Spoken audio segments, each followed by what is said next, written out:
February 23, 2025. Daily Bread. Passage. Daniel chapter 11 verse 2 to 27. Key verse. Verse 27. Title: The Kings of this World. And now I will show you the truth. Behold, 3 more kings shall arise in Persia, and a 4th shall be far richer than all of them. And when he has become strong through his riches, he shall stir up all against the kingdom of Greece. Then a mighty king shall arise, who shall rule with great dominion and do as he wills. And as soon as he has arisen, his kingdom shall be broken and divided toward the 4 winds of heaven, but not to his posterity, nor according to the authority with which he ruled, for his kingdom shall be plucked up and go to others besides these. Then the king of the south shall be strong, but one of his princes shall be stronger than he and shall rule, and his authority shall be a great authority. After some years they shall make an alliance, and the daughter of the king of the south shall come to the king of the north to make an agreement. But she shall not retain the strength of her arm, and he in his arm shall not endure, but she shall be given up, and her attendants, he who fathered her, and he who supported her in those times. And from a branch from her roots one shall arise in his place.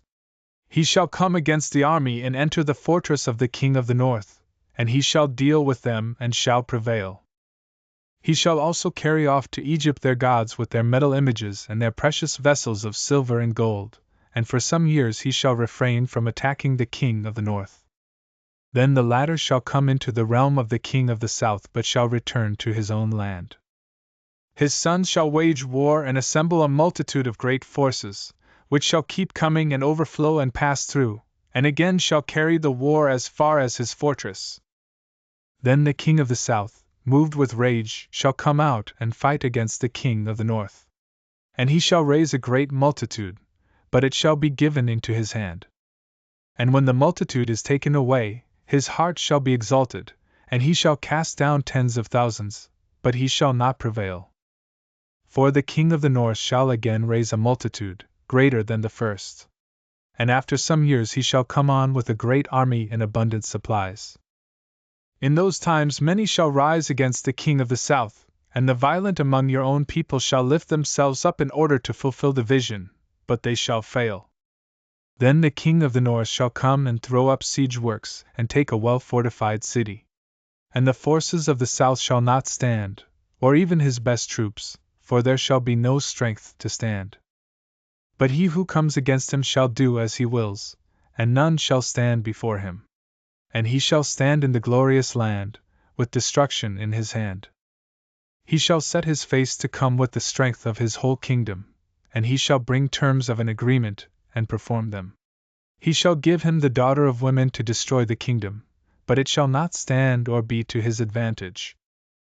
Afterward he shall turn his face to the coastlands and shall capture many of them, but a commander shall put an end to his insolence. Indeed, he shall turn his insolence back upon him.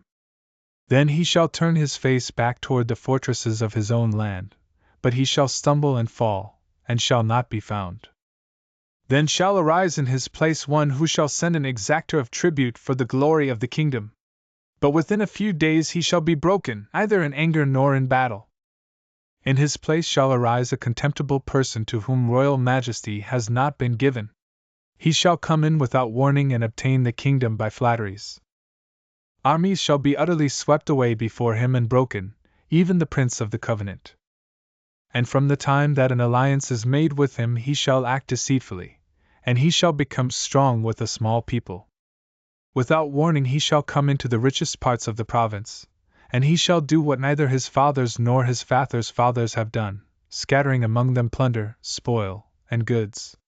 He shall devise plans against strongholds, but only for a time. And he shall stir up his power and his heart against the king of the south with a great army.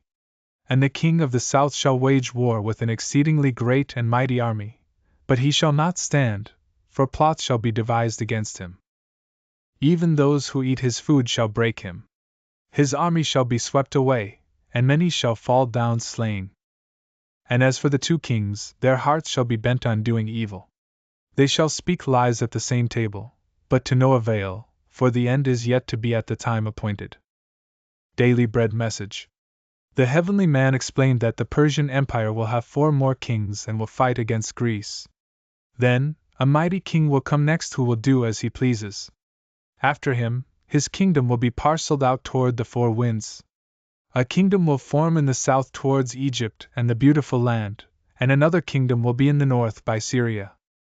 These 2 kingdoms will fight back and forth for years, plundering, killing thousands in battle, and bringing devastation to the beautiful land, which was caught in between. God's people would suffer from various kinds of oppression. Some Hebrew men would rebel, but they would fail. The war would continue for a long time, there would be intrigue, enemies within and without, and no lasting peace. 2 kings would sit at a table bent on evil and lie to each other, but to no avail because God would appoint a time to end. This vision teaches us that God is sovereign over wars, conspiracies, and oppression. All these forces of darkness will come to an end at His appointed time. His people must be faithful, be patient, and put their hope in His kingdom. We must trust in His sovereignty. Prayer. Father, please help me to be patient. Help me to see you are in control and will end wars in your right time.